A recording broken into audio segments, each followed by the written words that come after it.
La Journée internationale de la femme africaine existe depuis 1962.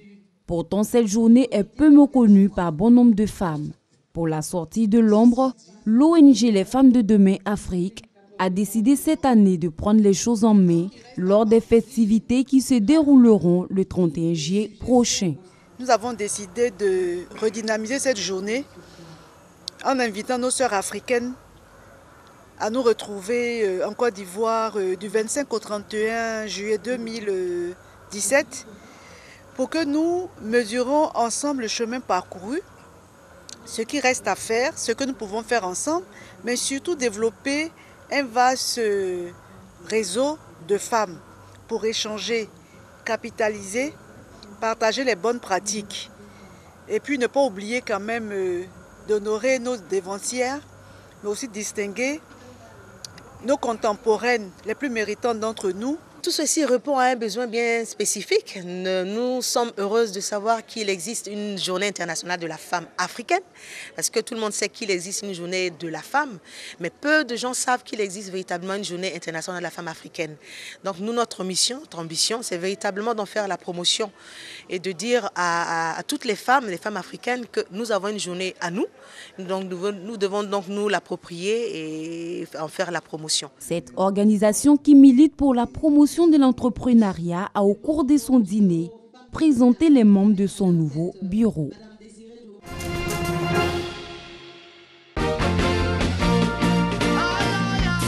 Le reggae est une musique populaire jamaïcaine créée à la fin des années 1960. Le thème reggae, on le doit à Frédéric Toast Iber, compositeur en 1967 de Douve Reggae. À la faveur de son succès mondial, le reggae est devenu un style musical international très apprécié. Le reggae, si tu veux, c'est une musique africaine qui s'est déportée du côté de la Jamaïque et ils en ont fait leur matière première. Donc c'était une arme pour les Jamaïcains de s'en servir pour pouvoir véhiculer le message.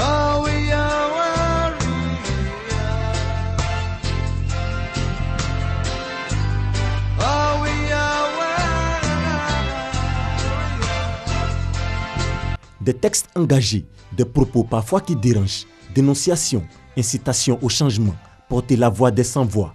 Autant de missions que se sont assignées les faiseurs de reggae. Ceux qui se sentent un peu opprimés, qui se sentent dans cette sorte d'injustice-là, se retrouvent dans le message qu'on véhicule. C'est ce qui fait qu'aujourd'hui le reggae est devenu comme une force. Le reggae, musique d'engagement, s'est taillé une position de choix dans le paysage musical ivoirien. Depuis les années 80 à maintenant, plusieurs artistes font leur chemin avec le même message de combat pour l'éveil de conscience. C'est une musique militante, c'est une musique qui a une âme. Voilà, elle te parle. Yeah. Who feel it knows it, c'est ce que Bob Marley a dit. Donc celui qui le ressent le sait. Yeah. Donc ma venue vers cette musique-là, je ne peux pas l'expliquer de manière matérielle. Je pense qu'elle est plutôt métaphysique. Jah bless. La dernière fois, j'étais avec un de nos aînés qui s'appelle Jacques Dely et qui, dans un discours, a dit ceci. La musique live a pu survivre en Côte d'Ivoire grâce au reggae. Et il a dit, je rends hommage, je dis merci aux faiseurs de reggae. Et aujourd'hui, toutes les musiques essaient de faire du live. Mais c'est le reggae qui est à la base du live en Côte d'Ivoire. Quand nos parents te parlent de Jimmy Cliff et autres, de Peter Tosh, tu sais que le reggae était longtemps là. Dieu merci, en 82, Alpha Blondy va donner un coup de fouet à ce mouvement et ça crée le déclic en plusieurs jeunes. En 85, Ismaël Zak arrive. 10 ans plus tard, Tikenja Fakoli en 93, avec, c'est vrai, 2 albums qui n'ont pas marché. Il a fallu attendre 97. Donc, tout cela évolue avec des générations.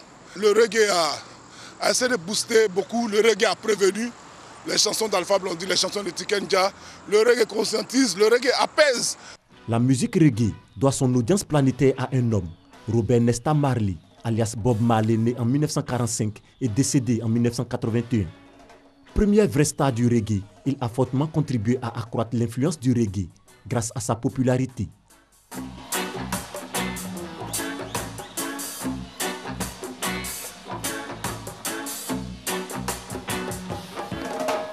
Bob Marley est donc considéré aujourd'hui comme le roi du reggae avec plus de 200 millions d'albums vendus dans le monde. Une musique qu'il a utilisée pendant près de 20 ans pour véhiculer son message de paix et d'unité. Africa unite, 'cause we're moving right out of Babylon, and we're going to our... Centre de soins médicaux Cover. Nous sommes à Cocody, dans les environs du lycée technique. C'est ici que vit depuis environ un mois l'artiste Kouyaté Déni, alias Petit Déni, ou si vous préférez, Denko. El Carapo. Ah, je connais la directrice. Vous voyez, je suis passé. Le chanteur subit en ce moment une cure de désintoxication. Personne ne m'a invité à venir ici. C'est que le problème, c'est quoi? Dieu a un plan pour tout le monde. Je me suis réveillé un matin et je me suis dit que je suis fatigué de ça. Est-ce qu'on peut dire que c'est une prise de conscience face donc, aux nombreuses réactions des Ivoiriens, aux nombreux fans de Denko qui estiment que c'est un artiste qui est en train de se détruire? Est-ce que c'est une prise de conscience de votre part aujourd'hui? Même quand je vivais dans le ghetto, la prise de conscience, elle était là. Vous savez, la drogue, vous la voyez comme quelque chose. Quand on te dit arrête ça, tape, du jour au lendemain tu arrêtes. Non mais c'est pas ça, c'est mon frère. J'étais pas fier d'être ça. Denko veut définitivement faire l'impasse sur la drogue. Il reconnaît en avoir trop souffert. Vous savez, quand tu promets quelque chose à quelqu'un que tu vas couler les larmes, franchement, tu dois faire effort sur toi-même. C'est cet effort-là que j'ai fait. Bon, aujourd'hui, ça va. Son médecin traitant se réjouit de cet engagement. C'était pas évident parce qu'il était très enfoncé.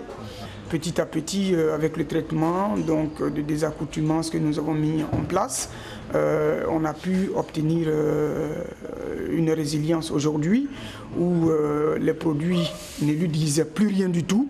On est à mi-chemin donc du traitement et déjà les résultats sont à apprécier. Le Zouglouman est soutenu par Siro, un autre artiste.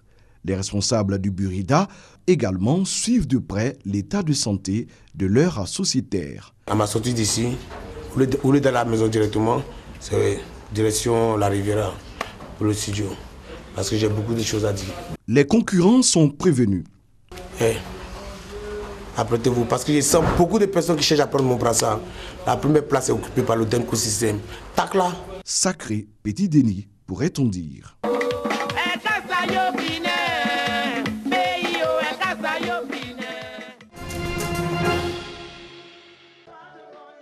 Et c'est reparti pour le Rassemblement international des femmes au pied de Jésus, le RIF. Yvette Nyamke, la responsable du ministère catholique d'évangélisation des femmes du Divin Amour, a procédé au lancement de cette activité phare du MICEF récemment. Son objectif, ramener les femmes qui ne savent plus à quel sein se vouer ou désemparées sur le droit chemin. Il s'agit également de faire d'elles des sentinelles pour leur famille et la nation en s'appuyant sur les principes de l'Évangile. Cette 14e édition du séminaire en direction des femmes est placée sous le thème « Femmes, couronne de gloire, vis ton appel ». J'ai trouvé important de faire le catéchisme et j'ai fait le catéchisme, on m'a baptisé. Et depuis ce jour, j'ai continué à aller à l'église avec la sœur Yvette Nyamke qui est notre bergère. Ces filles, elle les enseigne et elle les oriente. Ce qu'elle nous enseigne, nous mettons en pratique. La responsable de ce ministère situe les enjeux de ce séminaire international. Je place ce RIF sous le signe de la transformation intérieure, du véritable témoignage. Ce que je veux faire comprendre aux femmes, c'est qu'une valeur intrinsèque. Il y a quelque chose que Dieu a déposé en chaque femme et il est important qu'elles découvrent qui elles sont de sorte qu'elles puissent marcher sur la voie de Dieu. Il est temps que nous soyons des témoins. C'est l'heure du témoignage. Innovation majeure que l'on peut avoir au niveau du RIF, je pense qu'il y a le thème, mais il y a également les sessions que nous allons avoir. Cette année, le MICEF se déploie en 7 missions et les 7 missions seront présentes. Elles seront visibles pendant le RIF. Le MICEF se déploie en 7 missions. La mission Josué, Judith, Chambre d'Esther, Gisraël, Femmes d'impact, femmes audacieuses, Mission Timothée et Nesher. Et ce, pour la restauration des femmes, des enfants, de la jeunesse et des familles.